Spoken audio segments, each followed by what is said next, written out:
It's great to be here at Calgary at the confluence of the Bow and Elbow rivers, arguably the birthplace of urbanism in Calgary. It's a pleasure to be here. I lived here in the late 1970s and early 80s. My parents started the now defunct Calgary magazine back then.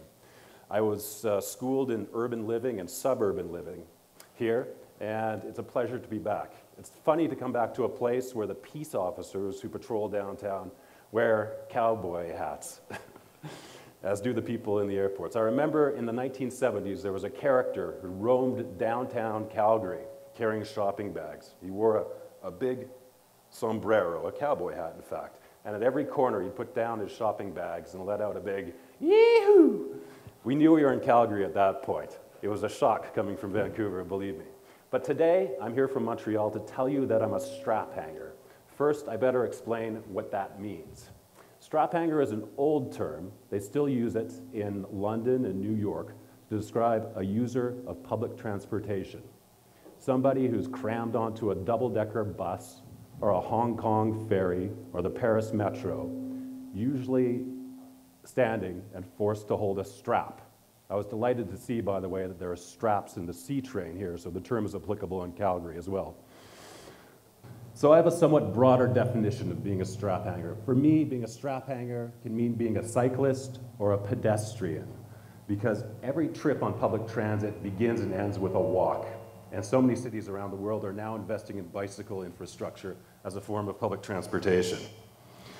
Being a straphanger, once again, according to my personal definition, means you don't rely on a private automobile for your day-to-day travel. Personally, I've managed to reach my mid-40s without ever owning a car. Of course, I use cars. I even worked as a professional delivery driver once. And I renew my license every year. I belong to a car share system in Montreal.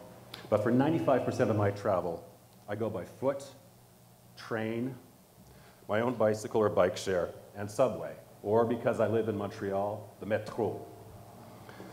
It's a city I chose to live in, incidentally, because it's eminently walkable and bikeable. For some people, the fact that I ride transit and don't own a car makes me one pathetic individual. This is a quote from Salvador Dali. Now, I've been to his castle in Catalonia and seen his collection of Cadillacs. But look at this. Here he is coming out of what is clearly a metro station in Paris. Being a surrealist, of course, he's walking his pet aardvark, but still busted. Dali on public transportation. Another well-known commentator set the loser bar even lower. That's a quote that's been attributed to Maggie Thatcher. The closest I could come to finding her on a bus is this. It's not her, of course. It's Meryl Streep. The real Iron Lady wouldn't be caught dead on a bus. As far as I'm concerned, elitist snobs like them could keep their chauffeured limousines. 4 years ago, I decided to embrace the maligned identity of the straphanger for a book I was working on. I set out on a round-the-world trip that would take me on a voyage looking at the best and worst in urban transportation. Today, I hope to talk to you about what I saw and learned along the way. First, though, why do our cities need more and better public transit? Simply put, private automobiles no longer work as a form of mass transit in our cities. Congestion costs the Toronto region alone $6 billion a year. Some people put the figure at $11 billion in wasted time and gas. Collisions, according to Transport Canada, cost the Canadian economy $63 billion. You can throw in another $27 billion from carbon emissions and delays from traffic. And what do we get for that $90 billion a year? Aggravation. Travel times in our two biggest cities are among the worst of 19 major cities in Europe and North America. It takes about 80 minutes to get to and from work in Montreal and Toronto now. What's more, our chosen transportation system kills an enormous amount of people. In Canada, the figure is about 2,000 or 3,000 people a year. Around the world, it's 1.3 million. In the few minutes I've been talking to you, 12, maybe more because of these technical difficulties, people around the world have been killed by automobiles. At the same time, the cost, both to our pockets and the environment, of car use just keeps on going up. Thanks to fracking and other unconventional sources, what oil we have left is getting harder and far dirtier to get out of the ground. After electricity generation, automobiles are now the single largest man-made contributors to climate change, accounting for about 10% of greenhouse gases. Electric cars might provide some kind of solution if half of the electricity on this continent weren't generated by burning coal, which means that a continent-wide fleet of Leafs and Volts would be a global warming disaster. But for me, the real issue is that the future of the world is urban. Half the Earth's population already lives in cities. By the year 2050, it will be 3/4. The growth rate is accelerating, which means that a city the size of New York is added to the Earth's population every 2 months. The simple reality is that now, no matter how small you make them, or how many triple-decked highways you build, cars just aren't going to fit in the emerging megacities of the future. I'm gonna pray this works. That's Beijing on a good day. Moscow on a good day. Hyderabad on a medium bad day. Not only are cars not going to fit, we shouldn't try to make them fit. When it comes to automobiles in the city, it's a classic case of the tragedy of the commons. An apparent incremental gain in individual freedom, owning and operating in a car, diminishes the commons, public space, for everybody in the city. And public space is one of the most precious things the city has to offer. That, in short, is my argument for transit. Not that it's noble to ride it or always pleasant. Definitely not always pleasant. It's because it's the only thing that's going to keep people moving in the cities of the future. Now, I'm no rail fan, and I'm not a train spotter, but I consider a train ride to be one of life's great pleasures. And I'm enough of a geek to respond to what I've come to think of as transit glamour. I'm enough of a geek to make a slide like this, too, apparently. So without further ado, here are some of the most amazing things I've seen in my travels. First of all, modern European trams. The French city of Strasbourg has largely banished cars from its historic center, while making cheap and frequent streetcars like these the de facto mode of mass transit.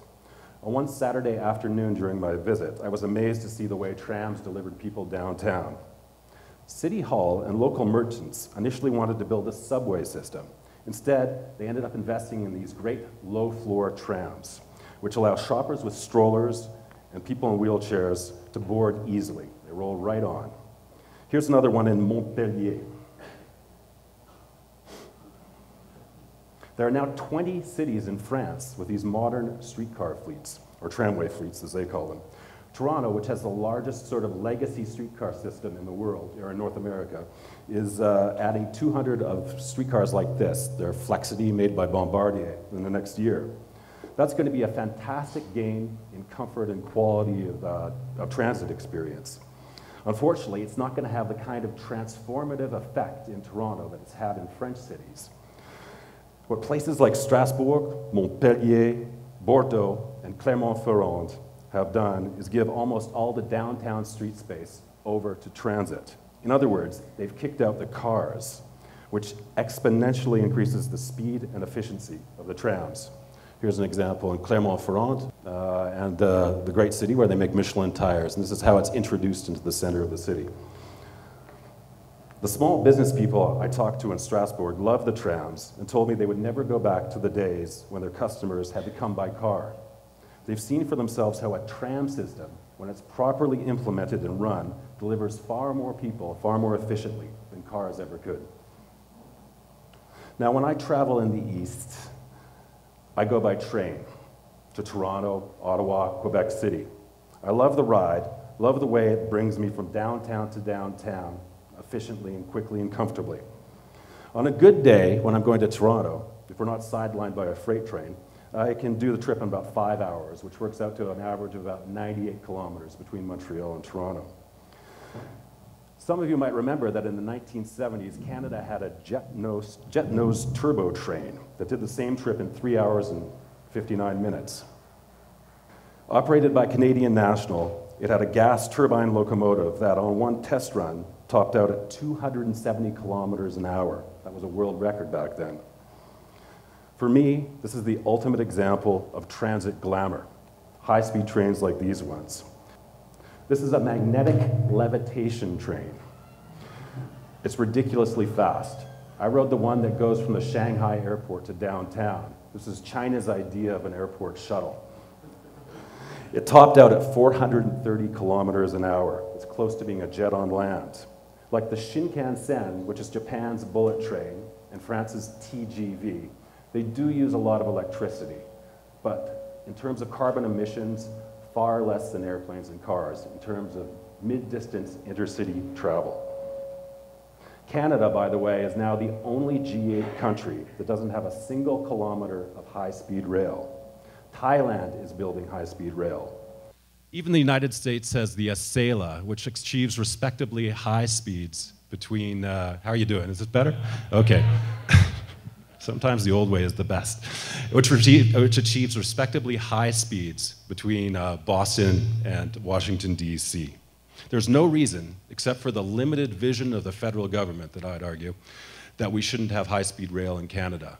Definitely in the Quebec City to Windsor corridor, and probably between Edmonton and Calgary. For me, intercity trains are a crucial adjunct to urban transportation networks.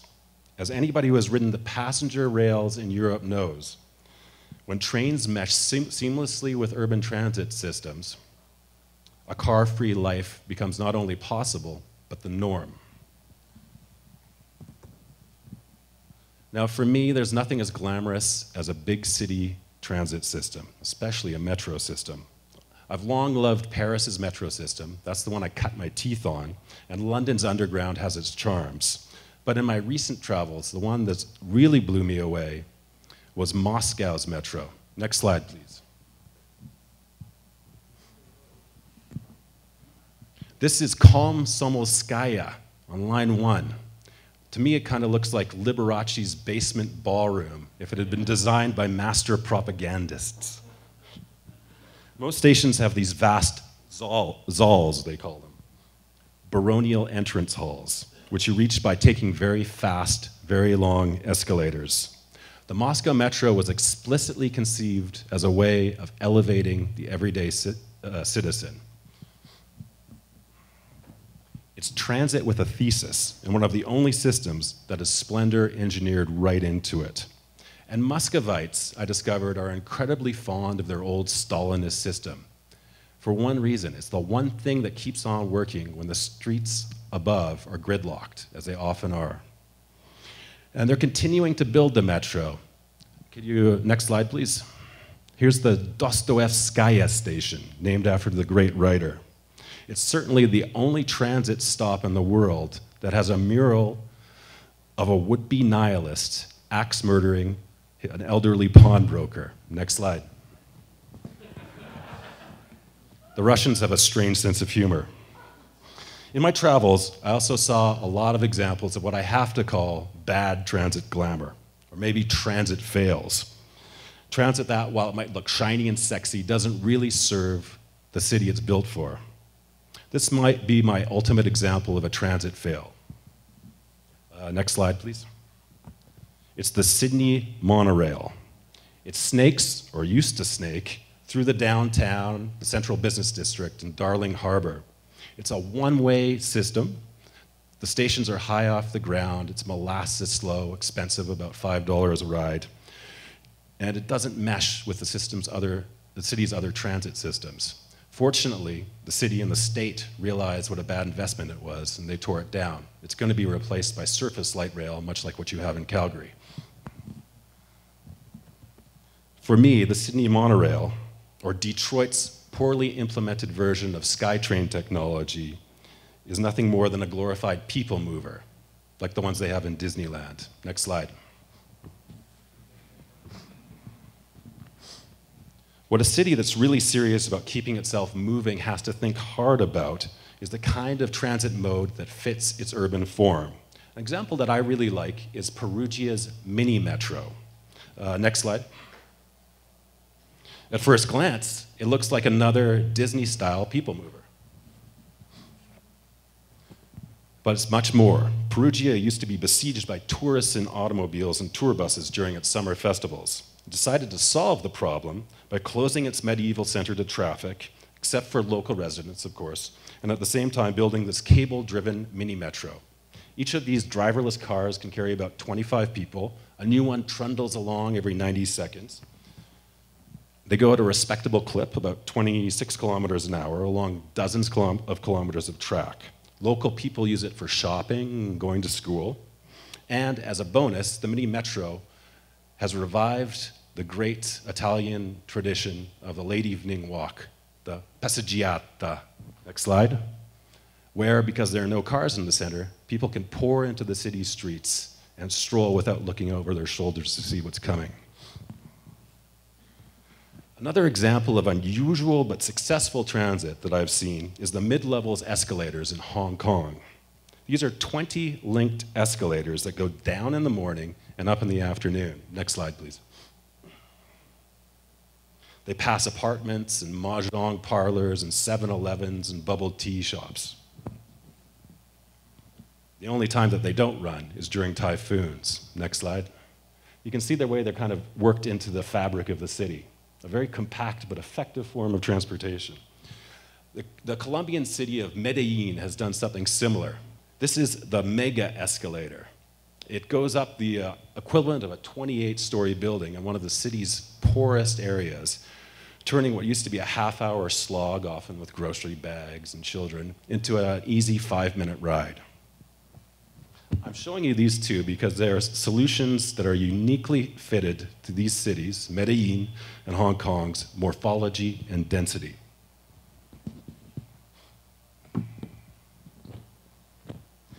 What I'm trying to explain is that transit isn't necessarily about the shiny and the new, about light rail and subway systems. It's about mobility.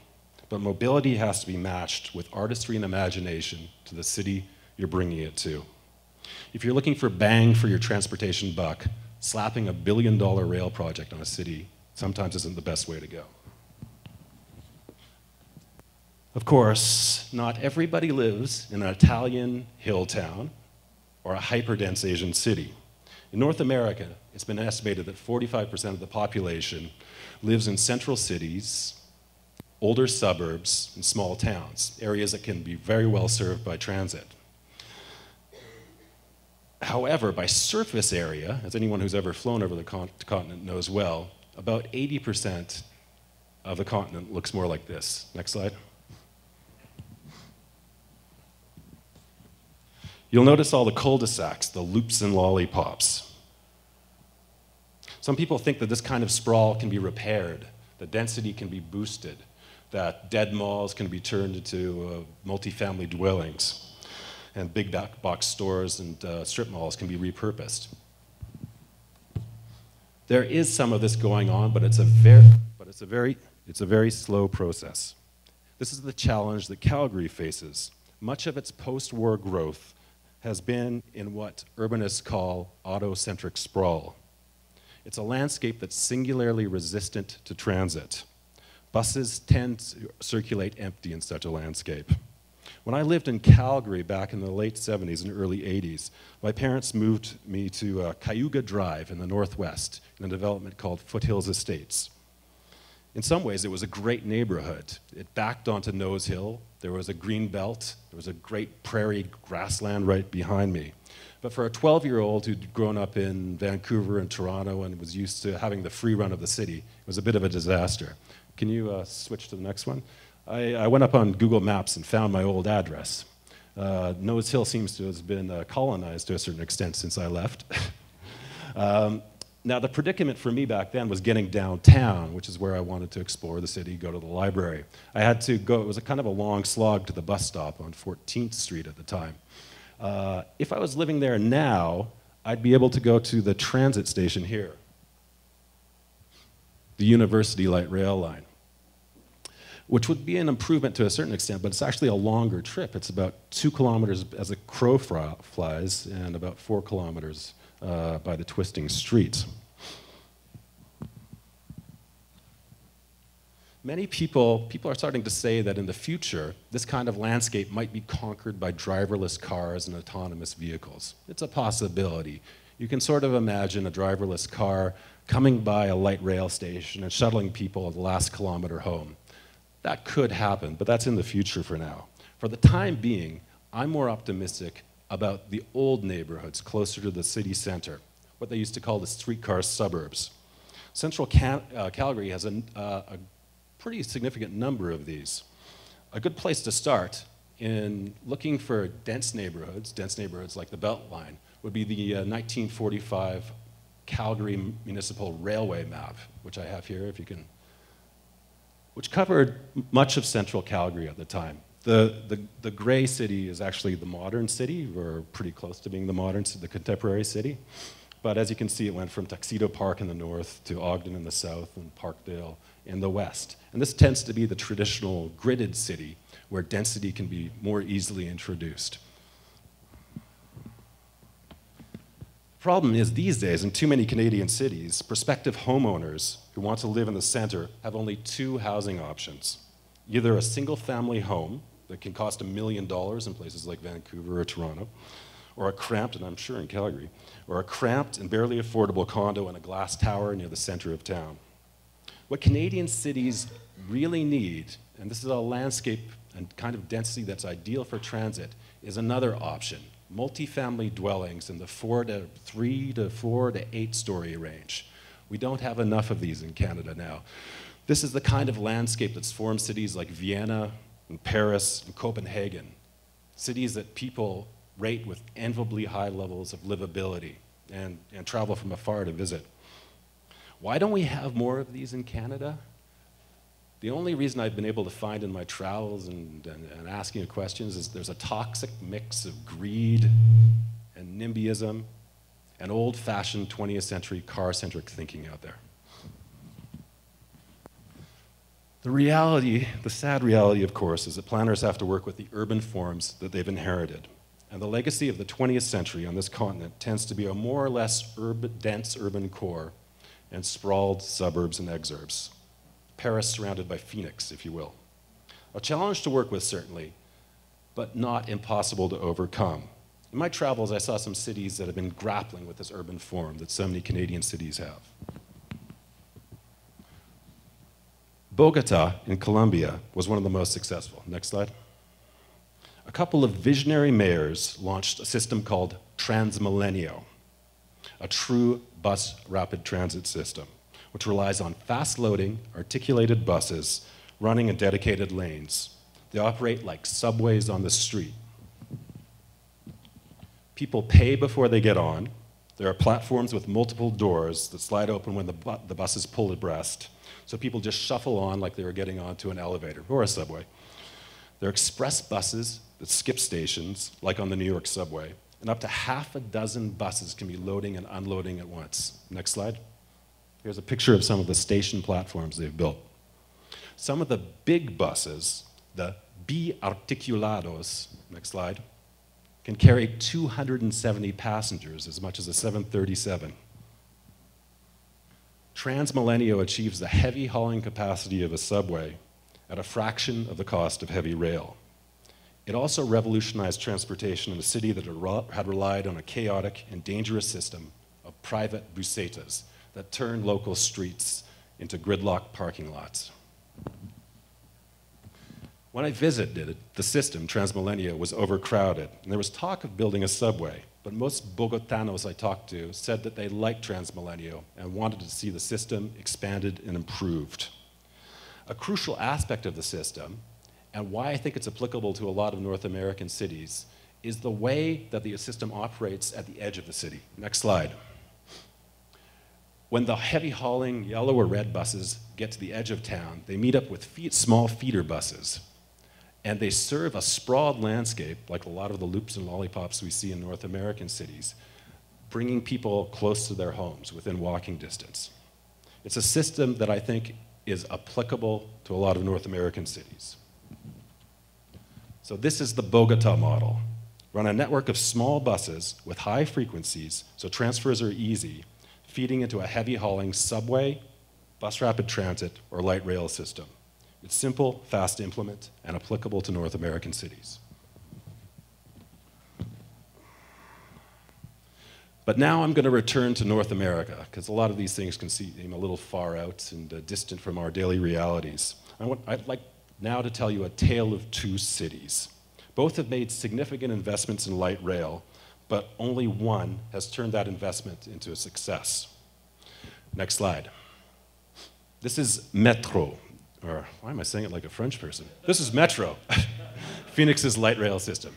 It cost $1.4 billion to implement. There's 30 kilometers of tracks. They're really a pleasure to ride these trains. They're Japanese-made, air-conditioned, low floor. So why does light rail in Phoenix fail? Well, it succeeds in places like Strasbourg, Portland, and I'd argue Calgary. For one simple reason. Phoenix is a city that was completely formed, except for a couple of small communities after the coming of the automobile. And they've done nothing to change the simple mathematics of sprawl. There is no real walking city at its center, which means the light rail spends most of its time rolling past tumbleweeds and parking lots and dry riverbeds. Don't get me wrong, I love the experience of riding Metro. It was a sweet ride. But this kind of transit, as nice as it is spectacularly ill-suited to Phoenix. The evidence is in the ridership, which remains a tenth of Calgary's light rail ridership. A city that I'm really excited about, and one that I visited this spring, is Denver, Colorado. They're busy expanding their existing light rail system into a 10-line light rail and commuter rail system. With the program, which is called Fast Tracks, is done, they'll have a system which whisks people along at a top speed of 130 kilometers an hour, taking them from the airport to the beautiful century-old Union Station in the center of the city. This is the Union Station. They're building a luxury 120-room hotel up top, and it meshes with the Amtrak trains and an express bus system, which serves the entire region of 3.8 million, including Boulder. Though Denver is a sprawled western city, the Regional Transportation District, which is one of the largest landowners in the state, very important fact, is significantly increasing density around stations. In the Union Station area, a whole new neighborhood has emerged with multifamily dwellings in the 4 to 8 story range, as well as condo towers of up to 21 stories. They have huge public buy-in. Fast Tracks is being funded with a sales tax increase, which works out to about 4 cents on every $10 purchase. They've raised $7.8 billion to build this. And this is something that I wish we could do more of in Canada. In the United States, 70% of transit tax initiatives over the last 10 years have succeeded. Because congestion is bad enough in American cities that Americans who are notoriously averse to taxation are willing to tax themselves to build rail transit. Here's a slide of the commuter rail platform, which Calgary should envy. Here's some of the density around the downtown stations. You can see 4, 5, 6 story buildings within a couple of 100 meters of the rail lines, of the rail stations. Next slide. And when I was there, they were building this platform. There's the concrete platform that goes right into the airport. People will step off the trains, they'll ride escalators up to the gates, or if they want, they can stay at that Marriott hotel they're building up top, and in the arch of the saddle, they're building a very nice swimming pool. The difference between Denver and Phoenix in this tale of two cities is that Denver has given a lot of thought to changing the morphology of the city, specifically by increasing density around light rail stations.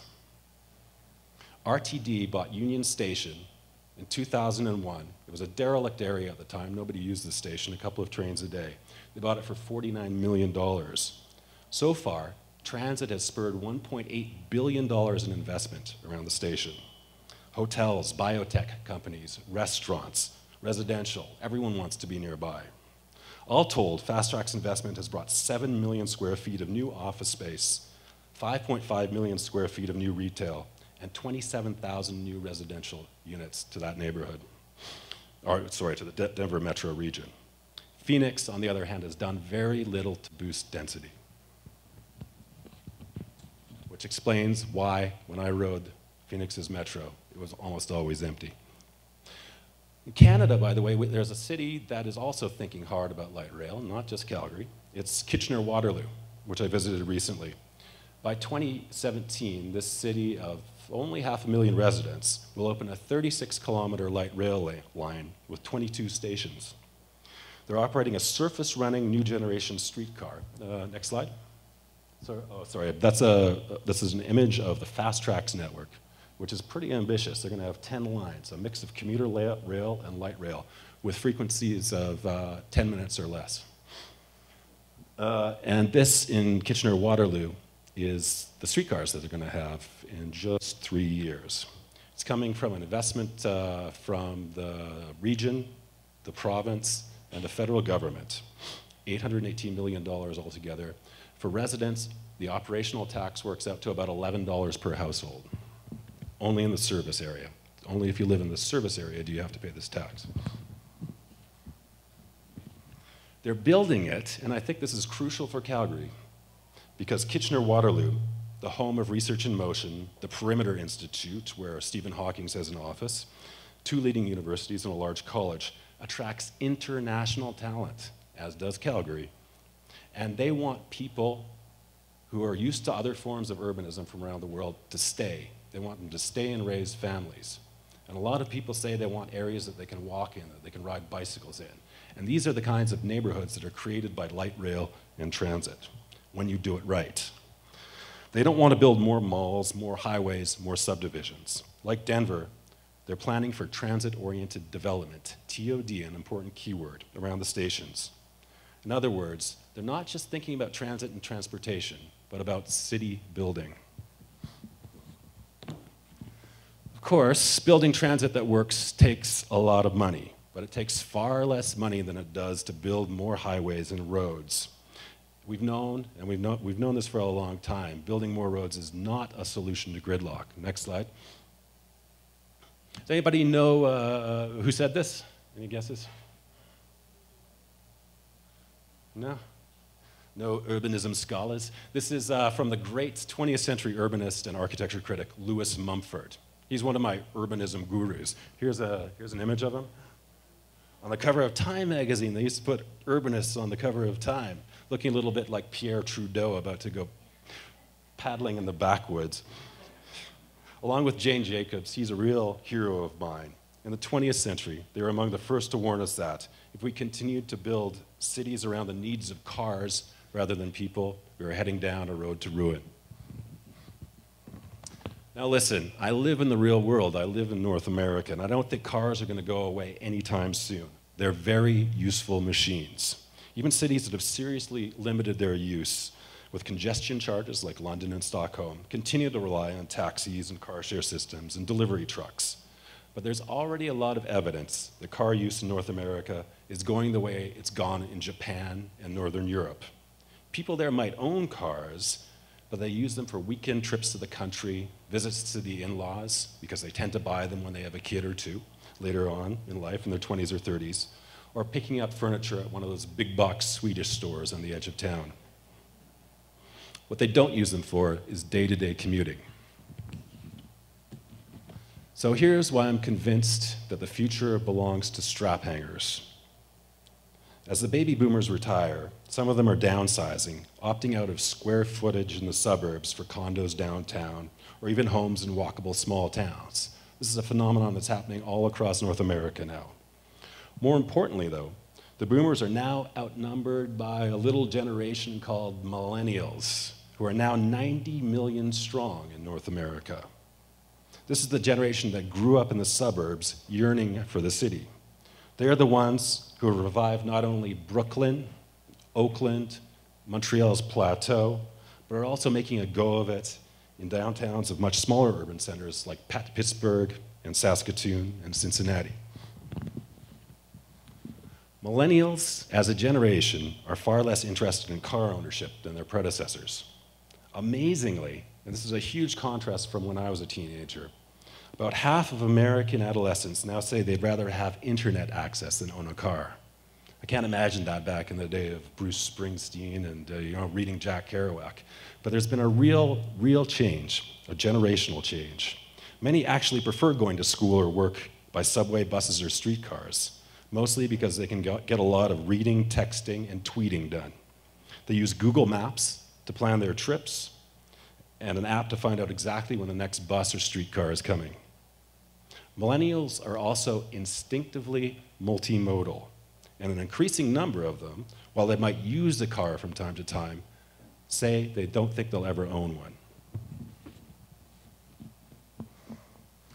There's another little detail that means that we really have to be thinking hard about our next transportation system. It's the state of our highways. This is a problem particularly out where I live. Next slide. This is the Turcotte, the infamous Turcotte interchange in Montreal. Like the Gardiner Expressway in Toronto, it's in the process of collapsing. These structures have reached their best before date. Fortunately, there's a new generation of municipal politicians on the rise in Vancouver and Calgary and Montreal's plateau. One big obstacle for changing our transportation paradigm remains. We've got a federal government that only contributes to new transit projects on an ad hoc basis when there's a ribbon to be cut. With reliable funding from the feds, year in, year out, which is what travel authorities and agencies across the country really want, we'd have transit systems that would be the envy of the world. We already have buy-in from the public. We have per capita transit use figures twice the ones in the United States at this point. But we could have some of the best transit in the world if we had a regular flow of income from the federal government.